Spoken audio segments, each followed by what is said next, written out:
I run Empowered STEM. And Empowered STEM is an A-level course provider, and we provide A-level courses in chemistry, biology, physics, and maths for those students that want to enroll in medical, veterinary.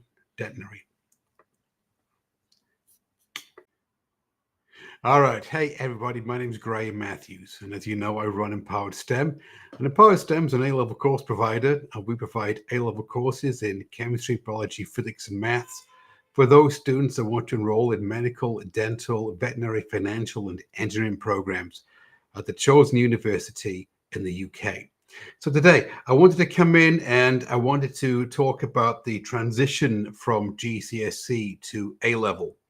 It has to be the top question that we're asked by parents all the time is this one. It's my teen, they did so well, Graham, with GCSE. They got the 8 and they got the 9. And then they started in the A levels in year 12. They're doing chemistry, biology, maths. And why is it that they feel so overwhelmed by it? Well, what I'll do in this live stream is this, is by the end of this live stream, I will tell you the changes between GCSE and A-level, why students struggle at first, but they are actually successful, and how you can help your teen build a bridge between GCSE and A-level, build a bridge to success, to the A-star grades without burnout. So, like I said, this is a problem that we see all the time is this one, is that the student is used to getting an 8 or a 9 at GCSE. And this is the grade they got. They got a certain study pattern set up, a certain way of revising, of studying, of learning information. And they've just got a cadence, a rhythm going. And the problem is that when they start A levels, all of a sudden they're barely keeping up with the workload. They're up all night, all day on the weekend, Saturday and Sunday.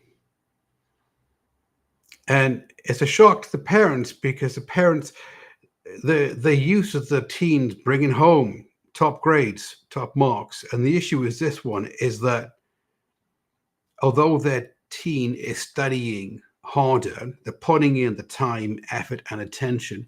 The problem is this: the marks are not there. They're not bringing home an A, a B. They're bringing home possibly a C, could be a D. And the parents are overwhelmed and they're stressed along with their son, their daughter as well. And there's a reason for this. And the reason for this, parents, is this, is that there's a gap, not just in the knowledge, but in the way that your teen approaches A-level maths and science.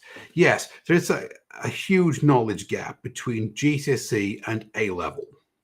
So number one is a lot more knowledge that they need to know at A-level than they did at GCSE. True, doesn't matter if you're doing chemistry, biology, physics, or maths. But it's also the thinking style, the independence, and the exam technique of your teen. So by thinking style, what I mean by this is that they are used to being passive learners. They're used to rote learning. They're used to a certain style of thinking at GCSE, which is if you just memorize the block of information at GCSE, if you have a superficial understanding of what's going on, then you can memorize enough mark schemes and you can earn the 8 or the 9. True. At A-level, slightly different. It's a different thinking style. You need to be more of a critical thinker, be able to apply the information to novel situations. Also, independence. At GCSE, if you ask your son, your daughter at GCSE, they will tell you the teacher told us what to do. The teacher used to write the homework on the board when the homework was due. And every day they'd write the homework on, the homework due date on the board. Mm-hmm. And then when you come to A-level, No, you just told, well, the exam's in 2 weeks. The exam's in 3 weeks. There's a mock exam coming up. Also, like I mentioned, the exam technique. Now, by that, I mean this, is that at GCSE, the exam technique was more memorization of content. Write down the keywords, write down the buzzwords that the exam was looking for, and you got it. Whereas at A level, it's slightly different exam technique because it's more application based. It's more critical thinking. Now, the reason is that because at GCSE, what the GCSE exams are set up to do is just test recall. That's what they do. It's a block of information you need to know at GCSE. Can you recall the information? Yes. Use your 8 or your 9. Fantastic. If you see the question in a review session, and you do it enough times, you can memorize the steps, what to do. On the actual exam, it's the same question, possibly a few numbers, a few elements being changed around, but the same exact setup. Right. You don't need to understand it. You can just memorize the steps coming down to get the mark at the bottom. Right. This is GCSE. Now, I'm not knocking GCSE, by the way, parents. I'm not. But it's a GCSE. GCSE, you ask any teacher, any parent, any tutor out there, that'll all say, yes, it's just the recall of information, superficial understanding. It's like you're skimming the top of the pond. Whereas with A levels test reasoning. They test critical thinking, especially in the last 5 years. Okay, because what they've done is that Oxford University decided that too many students were getting the A's and the A stars in A-level maths and science. And so they needed to make them a bit more rigorous. And so what they did is that they didn't increase the content, the knowledge of content that you needed to have. What they did is that they started to have it more application-based questions in novel situations that you've never seen before. So you can't memorize your way to an A or an A star in A-level maths and science. You've got to understand the concept. You need to understand the reasoning and the logic behind it. Now, having said that, this is the reason why students struggle as they transition from GCSE to A-level. But it's not their fault. No, I'm not blaming your son. I'm not blaming your daughter. It's not their fault because no one has taught them how to think like an A-level student. You say, well, Graham, well, why not? Well, because they were GCSE students. And so the GCSE teacher didn't have to worry about that, did they? As long as they can get them through the GCSE with the best grade possible, with their predicted grade, well, that's fantastic. And they're going to leave the A-level teacher figure this out, teach them this. And this is where the problem is, because the A-level teacher, they don't have time to think, to teach your teen how to think critically. They don't have time to teach your teen how to study, how to revise, how to think critically, how to apply knowledge to novel situations like a true A-star student does. Why? Because they've got to get through the curriculum. They only have so many days, they only have so many weeks. And by the time you take all the weeks of the school year and you take out the lessons that your teen loses due to labs, due to practicals, due to exams, due to lab reports and write-ups, the number of actual teaching days for content and for exam strategy and for critical thinking actually gets less and less and less. It's a very, very few students have been taught how to study, how to revise like an A-level student. This is the reason why so many students find it difficult transitioning from GCSE to A level. And normally, the saying is this: normally, the first term from September until Christmas, this is when the grade is going to slump because they expect you to learn it, your teen to learn it, as well as learning the content. Now, there's core differences then in how your teen learns information. The first core difference between GCSE and A level is this: it's depth over breadth. What I mean by that is that at GCSE, imagine your teen is just skimming the surface of the pond. It's all knowledge retrieval. For the teachers out there, it's the low level of Bloom's taxonomy, isn't it? It's just recall. Okay. At A level, it's less topics, but it's more depth. They really want you to, your teen to know, do they understand the topic? Do they understand the concept? Can they apply it in novel situations? Why? Because what they're doing is they're weeding them out to make sure that when they go to university, they can do the same exact thing at the university level, which is the next level up. Number two, it's application over memorization. Like I mentioned, it used to be, I'd say about a decade ago, it used to be that your teen, if they memorized enough mark schemes, then they could memorize their way to an A. And then the exam board decided to tighten up on that. And then, of course,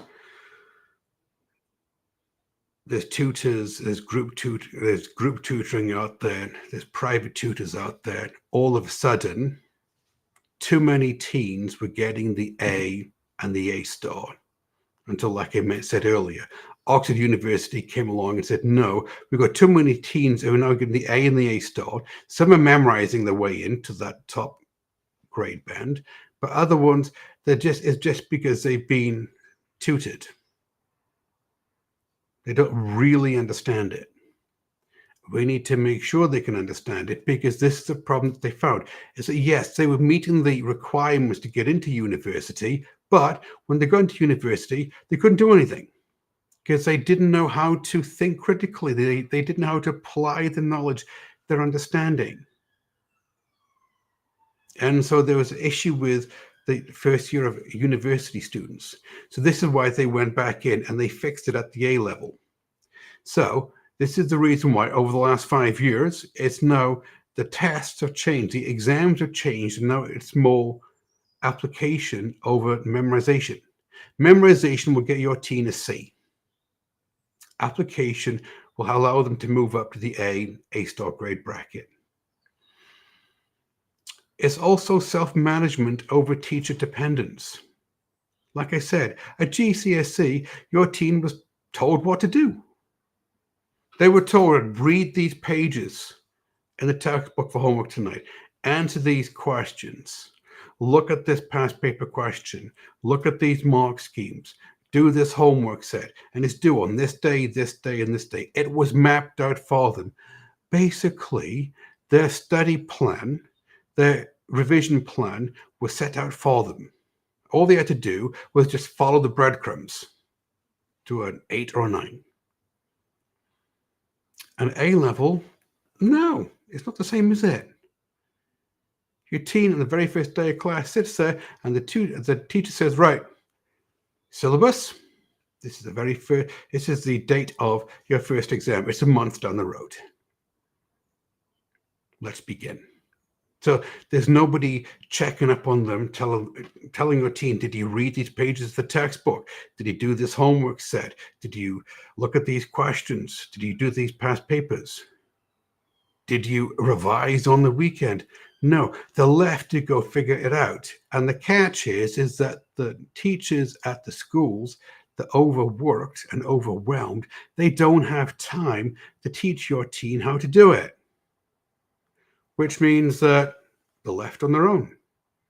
And the grade now becomes not so much more about understanding the knowledge, but time management, self-management, and application of knowledge. So, question is then, parents, how can you as parents, how can you help your teen start to walk the bridge to the A and the A star? Well, I would say first off, number one, set expectations early. All right. If your teen starts A level chemistry, biology, physics, or maths with the expectation that they're just going to walk in and just get straight A's on every test, every homework set, every lab report they do, no, it's not a reasonable expectation. What I would say is that if your team goes in thinking, I have a lot of work to do, I need to learn how to study, I need to learn how to revise as an A-level student, I need to learn how to think critically, I need to learn how to apply the knowledge. And yes, learning by very definition means that I'm going to get something wrong.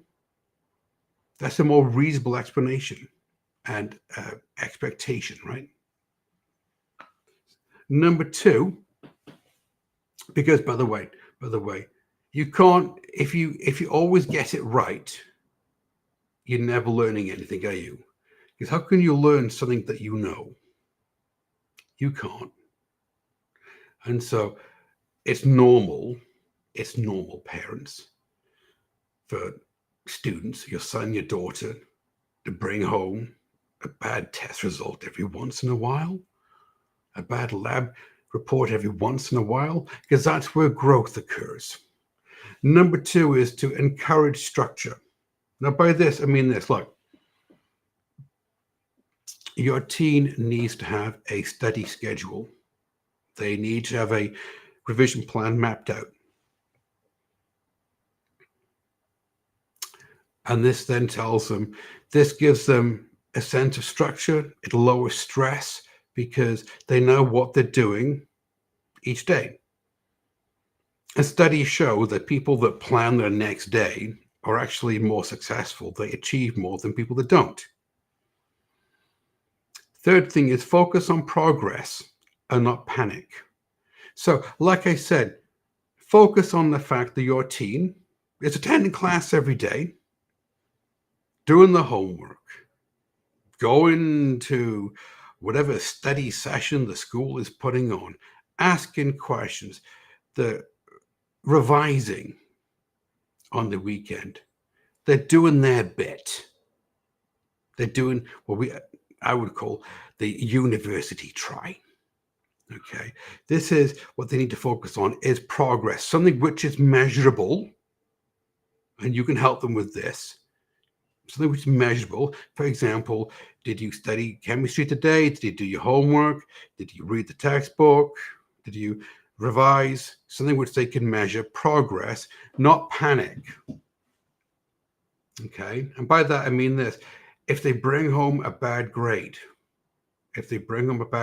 in A-level chemistry, for example, it's not the end of the world. And I say, wow, Graham, really? No, it's not. It's totally normal. If they bring home 2 bad grades in a row, then I would raise an eyebrow. What can you do to help? But what you've got to do is this, is just because they bring home a bad grade, don't panic. Because if you panic, they're going to panic, and that's not going to help, is it? All right. Rather focus on what they're doing right. What can they learn from the situation, rather than the panic. Okay.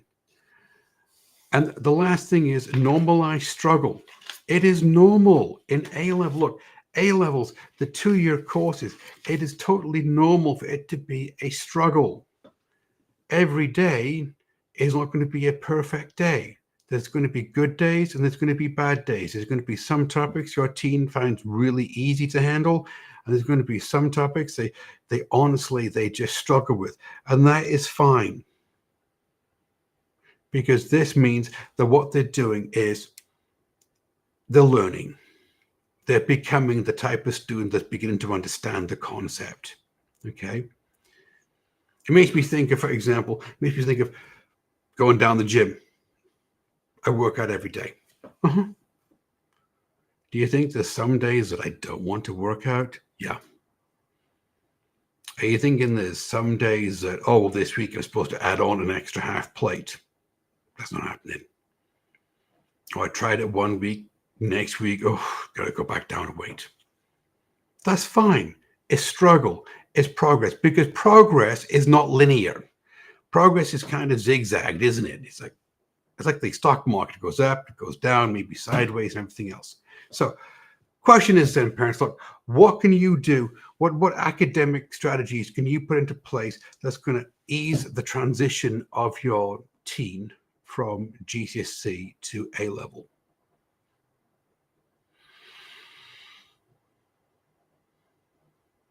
I would say start with a plan. Okay, and so very firstly, look, if you start with a plan before the A level courses begin, number one, I'd have a light review of the GCSE topics before the term starts. Yes, I know they've done the GCSEs. Oh, Graham, they've done the GCSEs. Okay. Well, don't they deserve the entire summertime off? They've got A levels coming in. Well, we covered this in a previous live stream, but the idea is no. What they should be doing is that they should be doing some light review over the summertime in order to keep the concepts in their head, especially the GCSE concepts, because the first couple of weeks of A level, they're just reviewing the GCSE concepts. So your teen's off to a good start. They're building a foundation at A level. They have to review the GCSE concept a little bit before they dive into the A level concept. Number two, break them of the habit of passive learning. We don't like passive learning. The passive learning, by the way, as covered in the previous live stream, it's where your teen is rereading notes, copying over notes, watching YouTube videos. No, not going to get them anywhere. Or memorizing mark schemes. It's not going to work. What they need to do is active learning. They need to practice active recall. Now, we have gone over the 6 pillars of neuroscience as they apply to learning. But for example, one of them is active recall. And so when your teen is studying, when they're revising, think of active recall, which is flashcards. Cover the answer up to the question, do the question and the time conditions, do the Feynman technique. Can you teach it to somebody else? If you can, then you must know it. Okay. Encourage curiosity. Yes, it's not just about the grade. It's about learning the concept. You see, look, if your teen goes in there and all they think is, right, all I'm going to do is learn exactly what I need to do to get this question right. Here's a question on the paper there, Graham. I understand how to do this exact question. That's brilliant.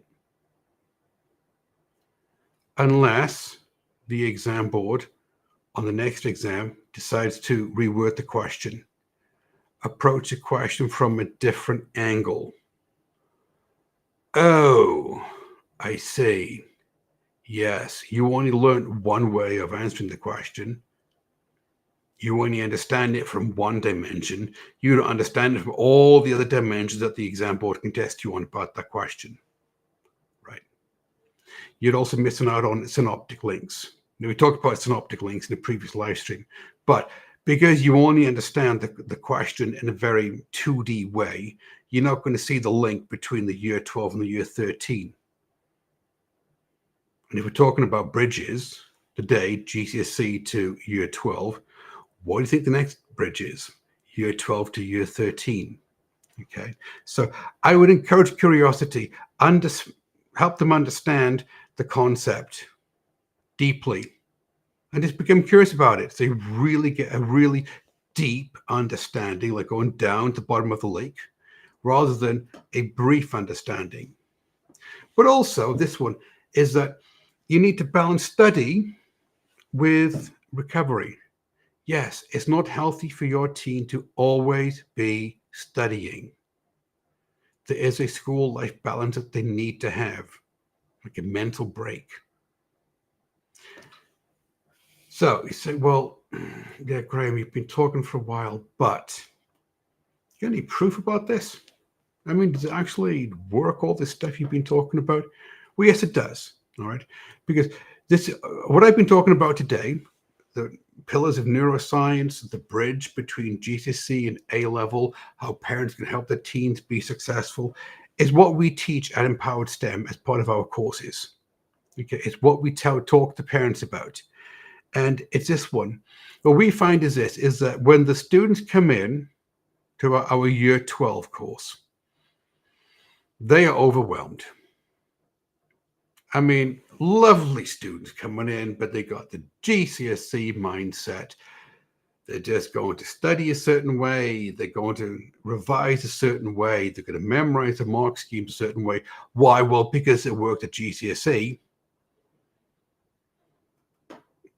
And then they hit the A levels at school. They enrolled in our course. Our courses are really in-depth courses that talk about the A level maths and science. And they become overwhelmed. They just become overwhelmed with the workload. And because overwhelmed with the workload, which is a behavior, they now have the belief that they can't do it.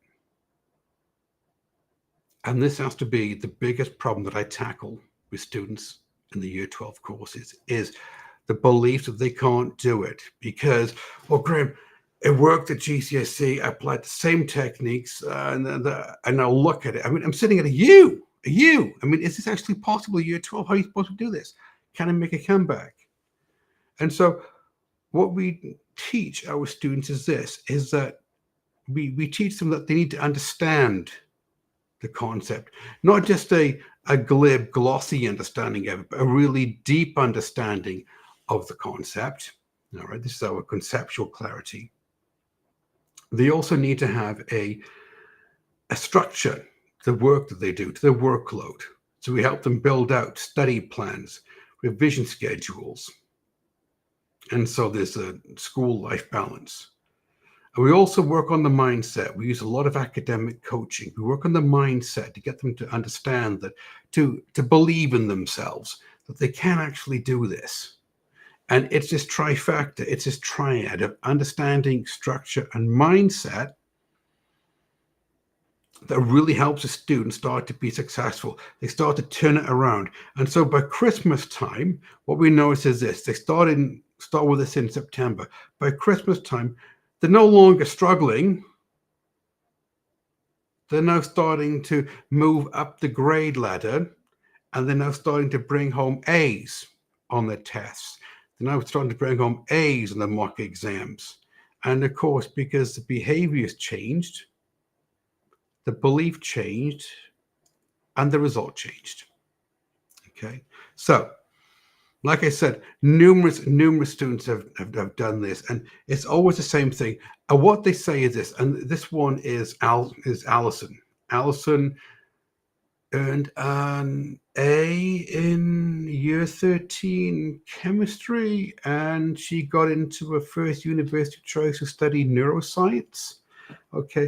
Well, she said one of the most important things that I learned at the courses at Empowered STEM was this: is that I learned how to learn. And because I learned how to learn, this is a skill that I can take with me to university. Now, I think that's a pretty good thing to have a student say at the end of a course. Is not only did they get the A in A-level chemistry, they got into the university of choice, but they learned how to learn. All right. Now, thing is this, parents, look, your teen at GCSE, they got the 8, they got the 9 at GCSE. They're now at year 12 A-level maths, A-level science. There is a bridge between the both subjects, GCSE and A-level. Okay. It depends how your teen wants to bridge it. They can do what most teens do, which is kind of somewhat get from GCSE to A-level, not really understand the concepts, have really poor study skills, revision strategies, and don't get the grade that they should have got. All right, they can become overwhelmed with A levels. Or on the other hand, there are those students who take the right approach and they say, well, you know what? I need to work on my structure, how I structure my week, study skills, study plan, study skills, revision strategies. I need to work on my mindset, on my belief. I need to tell myself that I can do this.